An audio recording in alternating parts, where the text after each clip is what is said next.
በኖርዌይ ኦስሎ የተቃውሞ ሰልፍ ያደረጉ የኦሮሞ ተወላጆች ለአምባገነኑ ገዳዩና ወንጀለኛው የጠቅላይ ሚኒስትር አብይ አህመድ መንግስት የኖርዌይ መንግስት የሚሰጠውን ድጋፍ እንዲያቆም ጠየቁ። በዚሁ የተቃውሞ ሰልፍ የተገኙ የሶማሊያ ክልል ተወላጆች ከኦሮሞ ህዝብ ትግል ጎን እንደሚሰለፉና የፌዴራል ስርዓት ብቸኛው የኢትዮጵያ አማራጭ መሆኑን ተናግረዋል። ለኦኤምኤን ዘገባ አለነ ካሳ ያቀርበዋል።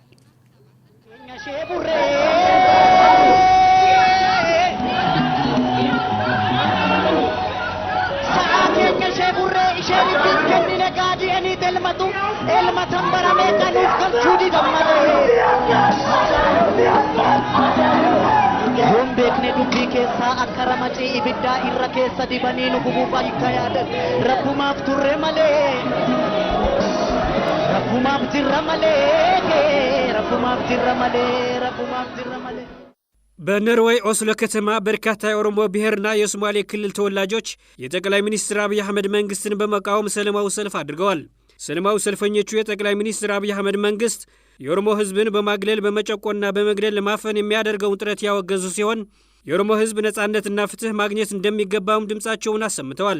የኦሮሞ ህዝብ የፖለቲካ ጥያቄና ትግል ለማኮላሸት የጠቅላይ ሚኒስትር አብይ አህመድ መንግስት የኦሮሞ ፖለቲከኞችን በማሰርና በማሳደድ መጠመዱን በመግለጽ ያወገዙት እነዚህ ሰልፈኞች ብርቅዬ የኦሮሞ ህዝብ ፖለቲከኞች፣ አመራሮችና የኦሮሞ ህዝብ ድምጽ የሆኑ ታጋዮቹን በማስወገድ የኦሮሞ ህዝብ ትግል መቀልበስ እንደማይቻልም አረጋግጠዋል።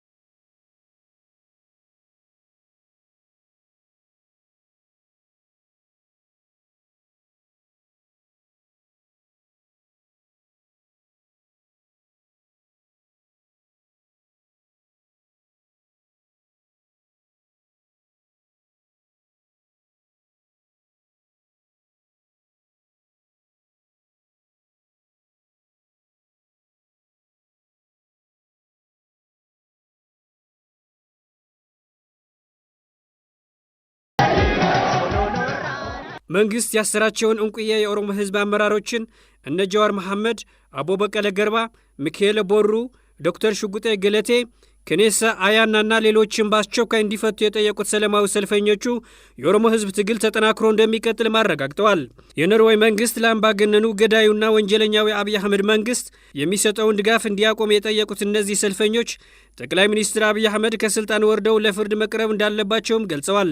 ቄሮ የኦሮሞ ህዝብ የትግል ነጻነት ምልክት እንጂ በጠቅላይ ሚኒስትር አብይ አህመድ ደባና ቅራኖች ስሙ ለማጥፋት እንደሚሞክረው ሁሉ የተራ ወንጀለኞችና ድሬዎች ስብስብ እንዳልሆነም ሰልፈኞቹ ተናግረዋል።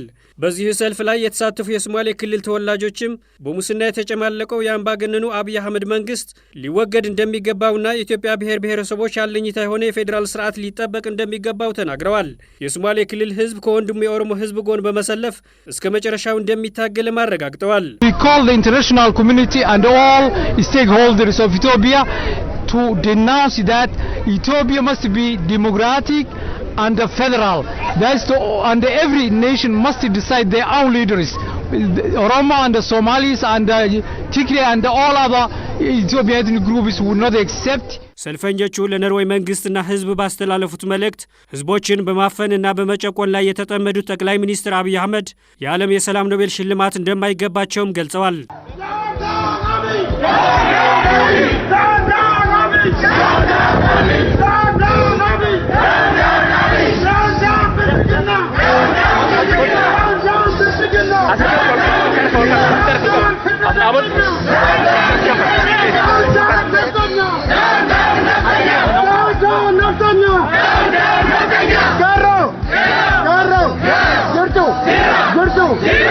Jira, lubun keessa jira.